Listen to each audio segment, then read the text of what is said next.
माता की पूजा अवश्य करें। देवियाँ जो भी हमारी घरों में महिलाएं हैं, बच्चे हैं, बच्चियां हैं, लेकिन मैं उससे पहले एक बड़ी मुद्दे की बात बता दूं, पहले अपने माता पिता की सेवा करो। अपने माता पिता की उठते ही चरण स्पर्श करो, धरती को प्रणाम करो, जिस धरती पे पूरा दिन आप चलने वाले हो, जिस धरती के ऊपर आप पूरा दिन अच्छे बुरे कार्य करने वाले हो। सब कुछ प्रयास तो करो, बुरे कार्य ना करो, लेकिन करने वाले हो, ठगी पंजी सब भारत में करने वाला है, तो उसको सबसे पहले प्रणाम करो। अपने हाथों को देखो, कराग्रे वसते लक्ष्मी, कर मध्य सरस्वती, कर मूले तो गोविंद, प्रभाते कर दर्शनम, ऐसा बोलते हुए और पृथ्वी को प्रणाम करके धात्री देव्यै नमः, पृथ्वी देव्यै नमः, ऐसा प्रणाम करके फिर माता पिता के पास सीधे चले जाइए। सबसे पहले उन्हें प्रणाम करिए, फिर घर के मंदिर में कक्ष में जाइए, वहाँ पे देवी देवताओं, कृष्ण कन्हैया को, माता रानी को, सबको प्रणाम करिए। और महिलाएं सर्वप्रथम उठ करके धरती को प्रणाम करके कर दर्शन करने के बाद में अपने पति के चरण स्पर्श करें, अपने पति को प्रणाम करें। पतिदेव, स्वामी जी, या जो भी बोलना है, नाम उनका मत लीजिए, ये आदत चली है ना अभी, वो मधु, मदन को मधु बना दिया, या जो भी नाम बना करके प्यार का बिगाड़ करके बोलने की जो परंपरा चले। हमारी भारतीय संस्कृति में महिलाएं अपने पति का, अपने ससुर का, अपने जेठ का नाम नहीं लेती हैं। उसी दिन से पतन दुनिया में चालू हो गया है। अपने पति का नाम कभी मत लीजिए।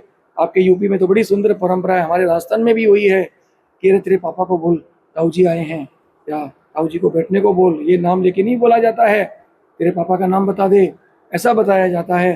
तो नाम नहीं लेना चाहिए। पति का दर्जा पत्नी से बड़ा होता है। मैं ये नहीं कहता कि दोनों कोई छोटे बड़े हैं आपस में, लेकिन ये वेद की मान्यता है, भारत के संस्कृति की मान्यता है। पति जब जिस दिन द्वार पे आता है वर, तो कन्या का पिता फेरों के अंदर, लगन विधि के अंदर बैठ करके विष्णु का रूप मान के उसकी पूजा करता है। उस समय कन्या भी लक्ष्मी का रूप होती है अवश्य ही, लेकिन उसका ससुर उसकी पूजा करता है, सास ससुर दोनों उसकी पूजा करते हैं विष्णु रूप में। तो जो विष्णु रूप था उस दिन, पहले दिन तो बहुत सुंदर प्यारा लग रहा था, विष्णु लग रहा था, आज उसको नाम लेके बोलती हो, सामने बोलती हो, ये कैसी, कहाँ से ये शिक्षा पाई है। तो महिलाएं सबसे पहले उठ करके अपना कर दर्शन और पृथ्वी को, माँ को नमस्कार करने के बाद जाके अपने पति के चरण स्पर्श करें। जो पत्नी अपने पति के चरण स्पर्श करती है, उसको प्रणाम करती है, मैं कहता हूँ दुनिया में उसको कहीं जाने की भी जरूरत नहीं है, कोई गुरु बनाने की। जो forget every Guru, forget everyone, forget each and every person on earth. आपके लिए सबसे बड़ा कोई है दुनिया में, आपका सुख दुख का कोई साथी है तो वो आपका पति है। आपका अंत तक जो साथ निभाएगा वो आपका पति है। आपके लिए साक्षात भगवान है। आपके लिए साक्षात कोई जगदम्बा मैया, भगवती के 9 रूप में भी है, अकेले एक रूप में भी है, जिसको आप दुर्गा कहते हो, भगवती कहते हो, जगदम्बा कहते हो, अम्बा कहते हो, चंडी कहते हो, सरस्वती कहते हो, महालक्ष्मी कहते हो, वो सब कुछ आपका पति है। उसी में सारे रूप समाये हुए हैं। आप उसकी सेवा कर लो, उसकी आरती धूप अगरबत्ती लेके पूजा भले मत करो, उसका सिर्फ कहना मान लो, आप उसकी आज्ञा में चल लो और उसका मन के मुताबिक चलो, उसके मन के अनुसार आप कार्य कर लो, आपकी सारी पूजा होगी। नवरात्रि की एक दिन भी कोई भी पूजा मत करो, एक भी सामान सामग्री पूजा की मैया जी को मत चढ़ाओ। आप अपने सास ससुर की सेवा कर लो, उनको बढ़िया भोजन कराओ बना बना के 9 दिन तक, या डेली कराओ, और बहुत अच्छे से उनकी बात सुनो, उनकी सेवा करो। उनका बूढ़े हैं, वृद्ध हैं, उनका शरीर दबाओ, हाथ पांव चरण दबाओ, अपने पति का कहना मानो, उसका चरण स्पर्श करो, बच्चों से प्यार से उनको अच्छी शिक्षा दो। आपकी पूजा हो गई, आपकी नवरात्रि हो गई।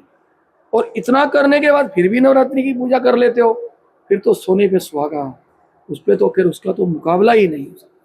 लेकिन मैंने इसके पहले ये जो बात बोली, इसको ध्यान रखना है, और यही संस्कार बच्चों को देना है। छोटे छोटे बच्चों को बताने हैं कि पिता का उनके लिए क्या दर्जा है।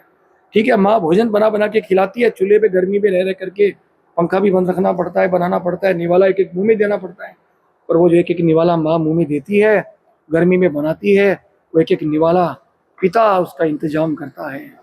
कितनी जगह वो पिता उस एक एक निवाले का जुगाड़ करने के लिए, कमाने के लिए कितनी जगह जलील होता है, वो अपनी इज्जत गंवाता है कहाँ कहाँ पे।